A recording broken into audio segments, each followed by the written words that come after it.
Hello everyone, and welcome back to our channel, your trusted destination for deep political insight and bold commentary on South Africa's evolving democracy.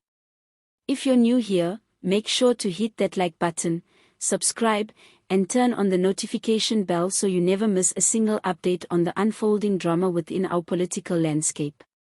Today, we dive into a story that's already sending shockwaves through the corridors of power, from Midrand to Parliament and beyond. Former EFF Deputy President and ex-MK Party Secretary-General Floyd Shivambu has finally broken his silence in a powerful media briefing that could change the trajectory of opposition politics in South Africa.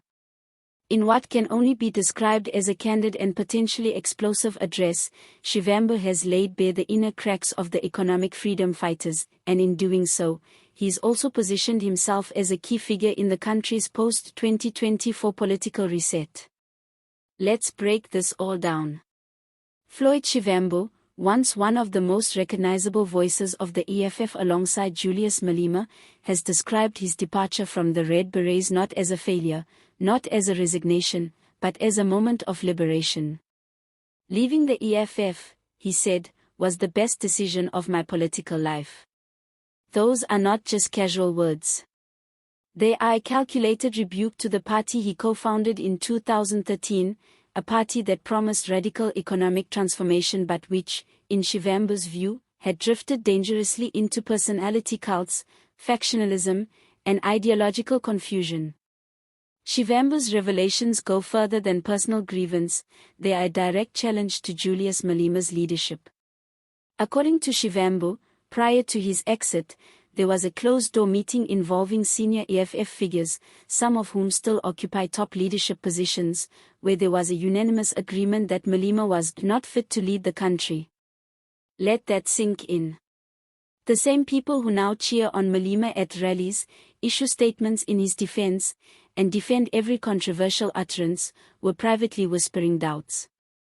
Shivambu is effectively calling them out, labeling them hypocrites and accusing them of enabling a political theater that stifles independent thought and rewards blind loyalty. It's a damning indictment, not only of Malema but of the entire inner machinery of the EFF. For a party that prides itself on being the vanguard of revolutionary change, these accusations raise serious questions about its internal democracy, transparency, and long-term viability. What makes Shivambu's statement even more compelling is the timing. His media briefing comes at a time when South Africa is in a state of post-election realignment. The ANC has lost its majority. Coalition governments are the new normal. The rise of the MK party, internal dissent within the DA, and now cracks within the EFF, this is not just political gossip. This is the reshaping of South Africa's political order in real time.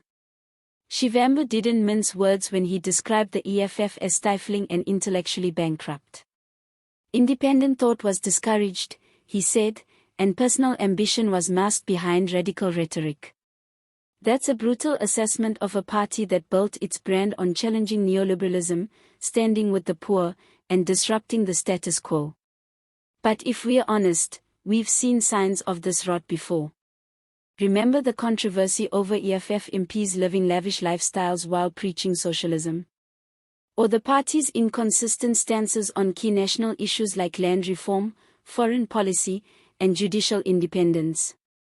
Shivambu's statement gives a name and a face to the whispers that have long circled the EFF, that it may have started as a revolutionary project but is now teetering into political opportunism.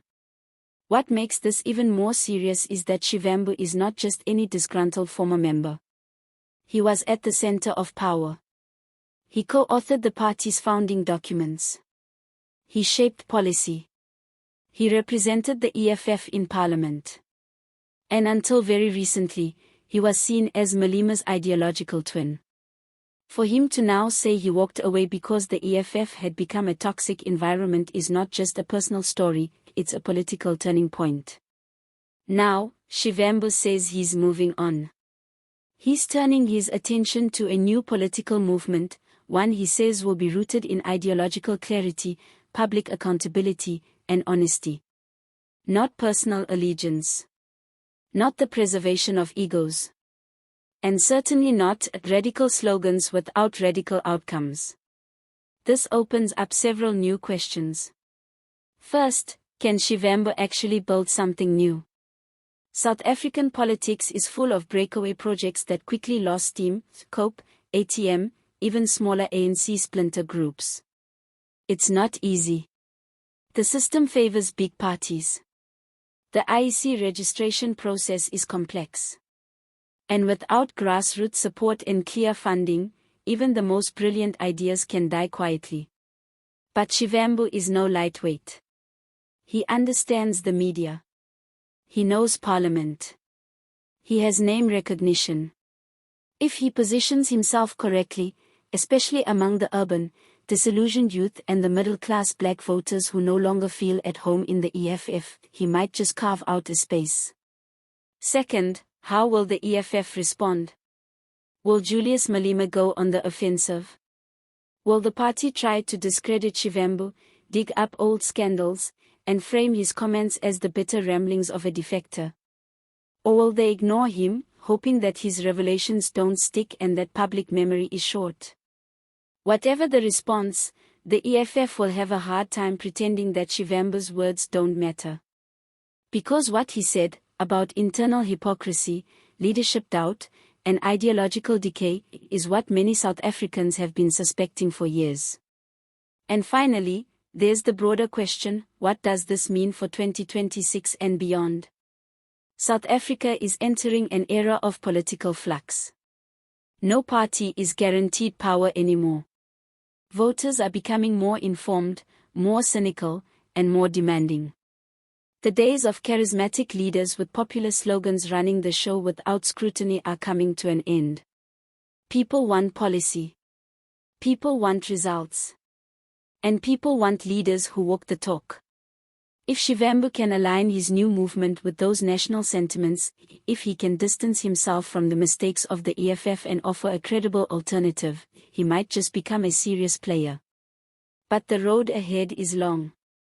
He will need to build structures, win trust, and prove that he's not just another political brand trying to stay relevant after a messy exit. He will also have to address his own past controversies, from his involvement in VBS Mutual Bank scandal allegations to questions about his financial dealings. Accountability must start with him, if he's serious about this new chapter. One thing's for sure, South African politics just got a whole lot more interesting. Floyd Shivambu may have exited the EFF, but he's clearly not exiting the national stage. Instead, he's stepping back into the arena, this time, on his own terms. That's it for today's episode, but we'd love to hear what you think. Is Floyd Shivambu being brave or bitter?